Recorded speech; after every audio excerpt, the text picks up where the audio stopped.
नमस्कार, good morning साथियों। स्वागत है आपका अपने YouTube channel tech non tech classes में। और आज की इस वीडियो में हम आईटी इलेक्ट्रीशियन थ्योरी के कुल 30 क्वेश्चनों पर बात करने वाले हैं। और ये बहुत ही महत्वपूर्ण क्वेश्चन है जो बार बार परीक्षा में पूछे जाते हैं।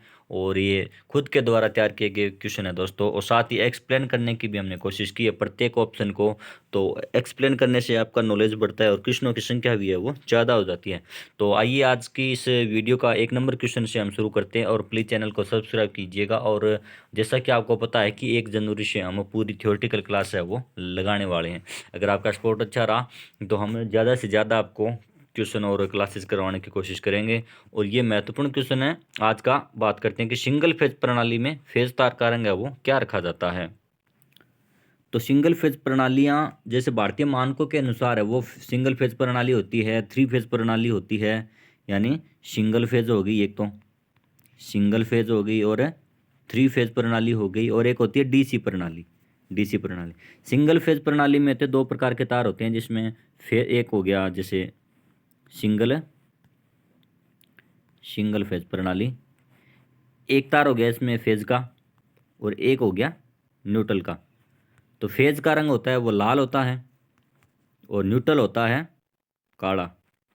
और एक तीसरा तार होता है अर्थिंग के लिए। अर्थिंग का कलर आपसे पूछा जाता है बहुत बार, ये क्वेश्चन आता है परीक्षा में कि अर्थिंग का जो तार होता है उसका रंग होता है हरा। और आइए बात करते हैं अगले क्वेश्चन पर कि तो इस का क्वेश्चन का राइट आंसर होगा सिंगल फेज पर फेज का रंग है वो लाल रखा जाता है। एक खुले परिपथ में प्रतिरोध का मान है वो क्या होगा? उच्च होगा, शून्य होगा, अनंत होगा, कम होगा। तो खुले परिपथ में प्रतिरोध का मान है वो अनंत होगा। इसका राइट आंसर सी रहने वाला है, उच्च नहीं होगा। उच्च वो अचालकों का होता है, उच्च प्रतिरोध अचालकों होते हैं, अचालकों का प्रतिरोध है वो उच्च होता है। और शून्य प्रतिरोध है वो किसका होगा? एक बंद परिपथ का प्रतिरोध है वो शून्य रहने वाला है साथियों, शून्य। जैसे ये कोई दो कनेक्टिंग पॉइंट हो गए किसी के, अगर ये स्विच अगर बंद है तो इसका प्रतिरोध है वो शून्य होगा। और अगर ये स्विच है वो ओपन है यानी यहाँ से खुला हुआ है तो इसका प्रतिरोध है वो अनंत रहने वाला है। और अगले क्वेश्चन में बात करते हैं कि HRC फ्यूज का एम्पियर में प्राश क्या होता है? 30 से 1000 एम्पियर, 2 से 60 एम्पियर, 5 से 3000 एम्पियर, और 15 से 100 एम्पियर। तो ये सिंपल सा क्वेश्चन है, याद रखने वाला क्वेश्चन है कि HRC fuse high rupturing capacity, यानी high rupturing high rupturing capacity इसको बोलते हैं, इसकी full form. High rupturing capacity fuse इसका निर्माण है वो 2 से 60 एम्पियर तक है, काम में लेने के लिए किया जाता है। इसका राइट आंसर रहने वाला है बी, 2 से 60 एम्पियर। और जिस पात्र में रासायनिक क्रिया संपन्न की जाती है वह है, रासायनिक क्रिया जिस पात्र में संपन्न की जाती है उसको क्या बोलते हैं? रासायनिक पात्र, सेपरेटर, कांच पात्र या वोल्टामीटर। तो इस 4 नंबर क्वेश्चन का राइट आंसर रहने वाला वोल्टामीटर। यानी कांच का जो एक पात्र होता है उसको वोल्टामीटर कहते हैं। और सेपरेटर होता है कि दो प्लेटें होती हैं, दो प्लेटें जैसे, तो उनको यहाँ से अलग करने के लिए, पृथक करने के लिए जो वस्तु प्रयोग में ली जाती है उसको सेपरेटर बोलते हैं। और अगले क्वेश्चन में बात करते हैं कि शुष्क सेल में एनोड है वो किस पदार्थ का बना होता है? शुष्क सेल में एनोड किस पदार्थ का बना होता है? जस्ता, कार्बन, तांबा, शीशा। तो शुष्क सेल का वो एनोड है वो कार्बन का बना होता है, एनोड कार्बन का होता है। और कैथोड है ना, कैथोड वो जस्ते का बना होता है साथियों, कैथोड जस्ते का बना होता है शुष्क सेल में। तो और इसका राइट आंसर कार्बन रहने वाला है। तो प्लीज़ चैनल को सब्सक्राइब जरूर कीजिएगा साथियों, वीडियो को लाइक कीजिएगा। और परमाणु की कक्षा के में 2 इलेक्ट्रॉन है तो कक्षा एम में कितने इलेक्ट्रॉन होंगे? तो परमाणु की एक उप परमाणु कक्षाएं होती हैं, जैसे के हो गया, एल, एम, एन, ओ, पी, इस प्रकार कक्षाएं होती है। और इन 4 कक्षाओं में इलेक्ट्रॉनों का वितरण है वो 2n² नियम से किया जाता है। यानी इसमें के में 2, और एल में 8, 18, और इसमें 32 होते हैं। ये किस प्रकार आते हैं देखिए कि कक्षा में 2 इलेक्ट्रॉन, टू एम में कितने इलेक्ट्रॉन पूछे गए हमसे? तो 2n², ये 3 नंबर क्लास है ये, के 1 नंबर, और ये 2 नंबर, और ये 3 नंबर। तो 3 नंबर में हमसे पूछा गया 2 × n, यानी इसकी क्लास कितनी है? 3, 3 की स्क्वायर। तो इसका राइट आंसर क्या रहेगा? 3 की स्क्वायर 9, और गुणा में 2 करते हैं तो इसका राइट आंसर 18 होगा, 18। तो इसका राइट आंसर है वो 18 रहने वाला साथियों, कि एम में कितने इलेक्ट्रॉन है 18। और घनत्व का ऐसा ही मात्रक हमसे पूछा गया है, घनत्व का ऐसा ही मात्रक सिंपल सा एक होता है प्रतीक और एक होता है मात्रक। तो सिंपल से याद रखने वाला क्वेश्चन है कि घनत्व को हम किस में मापते हैं, घनत्व को हम केजी किलोग्राम प्रति मीटर क्यूब में मापते हैं, किलोग्राम प्रति मीटर क्यूब में मापते हैं घनत्व को। तो इसका राइट आंसर है वो डी रहने वाला है। और अगले क्वेश्चन की बात करते हैं कि निम्न में से ओम के नियमानुसार असत्य क्या है, यानी ओम के नियमानुसार है वो गलत क्या है। पी बराबर वी इंटू आई, और वी बराबर आई आर, और आई बराबर आर बटा वी, और पी बराबर आई स्क्वायर इंटू आर। तो देख लीजिए कि ये शक्ति ज्ञात करने का सूत्र है साथियों, ये शक्ति ज्ञात करने का सूत्र सिंपल सा। ये एक क्वेश्चन भी बनता है यहाँ पर, बार बार परीक्षा में आया भी है, और इस सूत्र पर आधारित न्यूमेरिकल भी हमसे पूछे जाते हैं कि अगर वी और आई देकर हमसे पी पूछा जाता है शक्ति, और वी बराबर आई, यानी ये भी ओम के नियम अनुसार ये भी सही है। और पी बराबर आई स्क्वायर इंटू आर, ये भी शक्ति ज्ञात करने का फॉर्मूला है। पी बराबर ये इस प्रकार है कि पी बराबर आई स्क्वायर इंटू आर, ये इस प्रकार है। तो आई बराबर आर बट्टा वी ये गलत है, ये असत्य है। और क्योंकि आई बराबर आर बट्टा नहीं होता, आई बराबर वी बट्टा आर होता है साथियों। तो इसका राइट आंसर सी रहेगा, यानी ये गलत है, और ये सभी तीनों फॉर्मूले हैं वो सही हैं। अगले क्वेश्चन की बात करते हैं कि अचालक पदार्थों के परमाणुओं की अंतिम कक्षा में कितने इलेक्ट्रॉन पाए जाते हैं। तो ये भी एक याद रखने वाला क्वेश्चन है साथियों कि अचालक पदार्थों की अंतिम परमाणु कक्षा है वो पूर्ण हो चुकी होती है, यानी उसमें रासायनिक जो आपस में संयोजन बनाने की उसमें कोई क्षमता नहीं होती, वो 8 इलेक्ट्रॉनों युक्त एक पूर्ण कक्षा होती है। तो अचालक पदार्थों की अंतिम कक्षा में 8 इलेक्ट्रॉन पाए जाते हैं, इस प्रकार वो। और अर्धचालकों में 4 पाए जाते हैं। अर्धचालकों अगर अर्धचालक हमसे पूछ दे कि अर्धचालकों की अंतिम परमाणु कक्षा में कितने पाए जाते हैं 4, और चालकों में पाए जाते हैं कितने 1 2 3 और 4 इसमें आ गया अर्धचालक में, और 5 6 और 7 ये इतने किसमें चालकों में पाए जाते हैं। अगर चालकों की पूछे तो ये होगा, अर्धचालकों ये हो गया, और अचालक यानी 8। तो हमने इसमें 3-4 क्वेश्चन एक्सप्लेन किए साथियों। तो चुंबकीय फ्लक्स घनत्व का प्रतीक क्या है, चुंबकीय फ्लक्स घनत्व का प्रतीक एक होता है मात्रक होता है, एक होता है मात्रक और एक होता है प्रतीक। चुंबकीय फ्लक्स घनत्व का मात्रक क्या होता है, वेबर प्रति मीटर स्क्वायर में, वेबर प्रति मीटर स्क्वायर में इसको मापते हैं मात्रक को। और चुंबकीय फ्लक्स घनत्व का प्रतीक है वो क्या होता है बी, चुंबकीय फ्लक्स घनत्व का प्रतीक है हमें बी से डिनोटिफाई करते हैं, यानी चुंबकीय फ्लक्स घनत्व का प्रतीक चिन्ह क्या होता है यहाँ पर 20 का राइट आंसर होगा।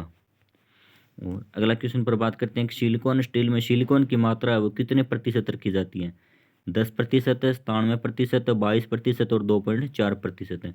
तो सिलिकॉन युक्त एक स्टील होता है, इसका प्रयोग है वो विद्युत चुंबक बनाने में किया जाता है, विद्युत चुंबक होगी जैसे, और उच्च क्षमता की मशीनें होती हैं, उच्च क्षमता की मशीनें होगी जैसे, तो उनकी वो बॉडी है वो भी एक सिलिकॉन स्टील की बनी होती है। तो सिलिकॉन स्टील में सिलिकॉन की मात्रा है वो 2.4% का राइट आंसर होगा।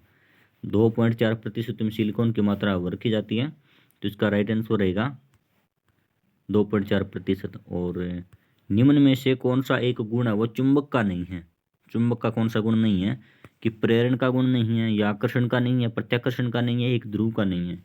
तो प्रेरण का नियम तो चुंबक का है भी, ये भी एक तो ऑप्शन सही है। चुंबकीय प्रेरण का नियम जो से फैराडे ने दिया था, तो इसी चुंबकीय प्रेरण के सिद्धांत पर उन्होंने अपना नियम दिया था। और आकर्षण यानी दो अलग अलग जो जैसे N और S, अगर असमान ध्रुवों में आकर्षण का गुण पाया जाता है, और प्रत्याकर्षण का गुण यानी चुंबक के समान ध्रुव हो गए जैसे N और N हो गए, S और S हो गए, अगर दोनों समान श्री अगर आपस में मिलाएंगे तो ये प्रत्याकर्षण के सिद्धांत पर काम करेगा। और एक ध्रुव यानी एक ध्रुव का चुंबक में कोई अस्तित्व नहीं होता, इसका राइट आंसर है ये रहने वाला है कि चुंबक का प्रेरण का गुण भी है, आकर्षण का भी है और प्रत्याकर्षण का भी है। तो एक ध्रुव का यहाँ पर कोई अस्तित्व नहीं होता है। और ध्रुव किसको बोलते हैं, चुंबक का वह स्थान जहाँ पर चुंबकीय गुण है उसको प्रबल मात्रा में पाए जाते हैं, तो वो एक है चुंबक का ध्रुव हो गया। और चुंबक में 2 ध्रुव पाए जाते हैं N और S, एक ध्रुव का कोई अस्तित्व नहीं रहता।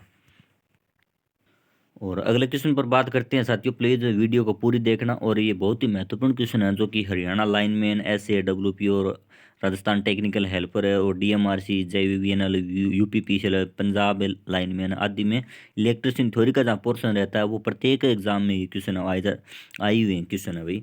और अगला क्वेश्चन है कि 220 वोल्ट और 220 वाट के लैंप का प्रतिरोध हमसे पूछा गया, यानी आर का मान हमसे पूछा गया। तो ऊपर एक सूत्र हमने देखा था कि आर बराबर क्या होता है, आर बराबर वी स्क्वेयर बटा पी होता है। तो अगर वोल्टेज जैसे 220 दिए हमको, 220 इंटू 220 हो जाएगी 220, और पी वाट हमसे पूछा गया है, शक्ति हमें बताएगी ये 220। तो ये सिंपल सा क्वेश्चन है, ये इससे कट गया तो इसका राइट आंसर 220 ओम हो जाएगा। और प्रतिरोध किस में मापा जाता है, ओम में मापा जाता है, तो इसका राइट आंसर 220 होगा। इसके लिए सूत्र काम नहीं आएगा। विद्युत धारा के उसमें सिद्धांत की खोज करने वाले वैज्ञानिक कौन थे। विद्युत धारा के उसमें सिद्धांत की खोज करने वाला वैज्ञानिक ओम था, या ओरेस्टेड था, जूल था, फेराडे था। तो उसमें सिद्धांत की खोज करने वाला वैज्ञानिक का नाम था जूल, यानी जूल ने विद्युत धारा के उसमें सिद्धांत की खोज की थी। और अगले क्वेश्चन पर बात करते हैं कि निम्न में से डाया चुंबकीय पदार्थ है कौन से होते हैं। डाया यानी अपने चुंबकीय गुणों के आधार पर वो 3 प्रकार के चुंबकीय पदार्थ पाए जाते हैं, जैसे डाया, जैसे फेरो, एक होता है फेरो, एक होता है पेरा, और एक होता है डाया। डाया फेरो वे पदार्थ होते हैं जो चुंबक बन जाते हैं, चुंबकीय रूप से, चुंबकीय गुण उसमें पूर्ण रूप से पाए जाते हैं। चुंबकीय चुंबकीय गुण उसके भरपूर मात्रा में थे, चुंबकीय गुण। और पेरा वे होते हैं जिसमें वो स्वयं तो चुंबक नहीं बनते, स्वयं चुंबक नहीं बनते, वो स्वयं वो चुंबक नहीं बनते। तो इसमें मेरी राइटिंग तो इस पर सही नहीं है, क्योंकि मैं ऑफलाइन क्लास से पहले लेता था और अब ऑनलाइन पढ़ाना शुरू किया, साथ ही इतना ऑनलाइन का एक्सपीरियंस नहीं है, इसलिए मेरी राइटिंग थोड़ी सही नहीं है। धीरे धीरे इम्प्रूवमेंट होगा। और किसी भी क्वेश्चन में अगर कोई डाउट लगे तो प्लीज़ कमेंट कीजिएगा और कमेंट में बताइएगा, और आपका डाउट है वो दूर किया जाएगा, और हर एक कमेंट का रिप्लाई दिया जाएगा। और डाया में आते हैं कि वे पदार्थ न तो चुंबक बनते हैं, वे न तो चुंबक बनते हैं, न चुंबकीय वस्तुओं को मार्ग प्रदान करते हैं। तो हमें डाया डाया और इसका दूसरा नाम होता है प्रति, डाया प्रति भी इसको बोलते हैं, डाया प्रति इसको बोलते हैं। तो फेरो ये समझ लिया आपने। तो यहाँ पर डाया में जो पदार्थ आते हैं, निम्न में डाया डाया में आते हैं विस्मित, एंटीमनी, जल, लकड़ी, लकड़ी हो गई, लकड़ी हो गई, प्लास्टिक हो गया, कांच हो गया, आदि जो चालक वस्तुएं होती हैं वो डाया में आती हैं। और ये नहीं तो चुंबक बनती है, नहीं चुंबकीय मार्ग प्रदान करती है। तो इसमें राइट आंसर विस्मित, एंटीमनी, जल, ये सभी होगा राइट आंसर इसका, ये सभी आते हैं। और फेरो में धातु, सभी प्रकार की धातुएं आती हैं, जैसे लोहा हो गया, सिलिकॉन स्टील हो गया, कोबाल्ट हो गया आदि। और अगले क्वेश्चन पर बात करते हैं कि निम्न में से धारा के मात्रक का प्रतीक क्या है। हमसे धारा के मात्रक का प्रतीक पूछा है। तो धारा किस में मापी जाती है, इसका राइट आंसर क्या होगा, धारा मापी जाती है एम्पीयर में। तो कुछ साथी इसका एम्पीयर देखते हैं, इसका आंसर है वो ए लगा देते हैं, जो कि गलत है, एम्पीयर नहीं होगा। और धारा धारा धारा का प्रतीक क्या है, एक होता है प्रतीक और एक होता है मात्रक। मात्रक और प्रतीक अलग अलग होते हैं। अभी धारा का यहाँ पर प्रतीक हमसे पूछा गया है। धारा को आई से हमें डिनोटिफाई करते हैं, यानी धारा का प्रतीक होता है ये। और धारा के मात्रक क्या, धारा का मात्रक होता है एम्पीयर, यानी एम्पियर है, एम्पियर यहाँ पर प्रतीक होता है धारा का। एम्पियर का प्रतीक क्या होता है, ए, यानी एम्पियर का प्रतीक ए होता है। तो ये मात्र का प्रतीक हमसे पूछा है, तो इसका राइट आंसर है वो बी हो जाएगा, यानी ए। निम्न में से धारा के मात्र का प्रतीक है वो ए हो जाएगा। एम्पियर का प्रतीक हमसे पूछा है, इसका राइट आंसर ए होगा। और यदि एक बैटरी 7 एम्पियर की धारा है वो 10 घंटे तक प्रदान करती है, तो उसकी क्षमता क्या होगी। बैटरी की क्षमता हमसे पूछी है अभी। बैटरी या सेल की क्षमता है ना, क्षमता है वो एम्पियर इंटू घंटा, यानी ए एच में मापी जाती है। तो यहाँ पर ये सिंपल से क्वेश्चन है। कई बार ये भी क्वेश्चन पूछ लिया जाता है कि बैटरी की क्षमता किस में मापी जाती है, एम्पियर इंटू घंटा, एम्पियर इंटू वाट, एम्पियर बट्टा घंटा, इस प्रकार है वो अलग अलग ऑप्शन बनाकर। तो एक क्वेश्चन यहाँ पर ये हो गया। तो और ये क्वेश्चन हम सोल्व करते हैं कि 7 एम्पियर की धारा 10 घंटे तक है। तो एम्पियर यानी हमसे धारा कितनी है 7, और इंटू घंटे कितने हैं 10 है। तो इसका राइट आंसर 70 हो गया। और ए एच इसकी वो धारा की क्षमता है वो पीछे लग जाएगी। इसका राइट आंसर है वो 70 ए एच है, 70 एम्पीयर इंटू घंटा इसका आंसर आने वाला है। और अगले क्वेश्चन बात करते हैं कि दक्षता का प्रतीक क्या है। दक्षता किस में मापी जाती है, बीटा, अल्फा और निट्टा और प्रतिशत। बीटा का प्रतीक चिन्ह है वो इस प्रकार होता है साथियों, बीटा का प्रतीक चिन्ह है। और अल्फा का आपको पता है, अल्फा का प्रतीक चिन्ह ये होता है। और निट्टा का कुछ इस तरह चिन्ह होता है, और ये प्रतिशत का हो गया। तो अगर एक क्वेश्चन ये होता कि दक्षता किस में मापते हैं, दक्षता किस में मापते हैं, दक्षता को किस में मापा जाता है? मापा जाता है तो इसका राइट आंसर प्रतिशत वाला होगा, लेकिन दक्षता का प्रतीक हमसे पूछा है, दक्षता का प्रतीक है वो नीटा रहने वाला, इसका राइट आंसर नीटा होगा साथियों। और अगला क्वेश्चन है कि लेड एसिड सेल का 1 माह से अधिक समय तक उपयोग में न लाने पर कौन सा दोष होगा? अगर देखिए कि लेड एसिड सेल है उसमें कई प्रकार के दोष पाए जाते हैं, जैसे ये थोड़ा टाइपिंग में मिस प्रिंट हो गया, जैसे सेड ए नंबर ऑप्शन है कि सेडिमेंटेशन दोष हो गया, और हार्ड सल्फेशन हो गया, हार्ड सल्फेशन हो गया, बकलिंग दोष हो गया, यहाँ पर बकलिंग है, और कोरोजन दोष हो गया। तो सेडिमेंटेशन दोष किसको बोलते हैं कि सेल की तली में अशुद्धियों के कारण अशुद्धियाँ होती हैं, उनके कारण वो प्लेटें, हाँ उसमें सेडिमेंटेशन दोष के कारण है वो उस सेल की तली में अशुद्धियाँ एकत्रित हो जाती है और प्लेटें हैं वो शॉर्ट हो जाती हैं। और हार्ड सल्फेशन हो क्या होता है कि सेल को लंबे समय तक अगर हमें बिना प्रयोग में लाए छोड़ दिया तो उसका सल्फेशन है वो बहुत ही हार्ड है वो, और कड़ा हो जाता है। तो इस हार्ड सल्फेशन इस दोष को बोलते हैं, इसका राइट आंसर सल्फेशन होगा। और बकलिंग दोष क्या होता है?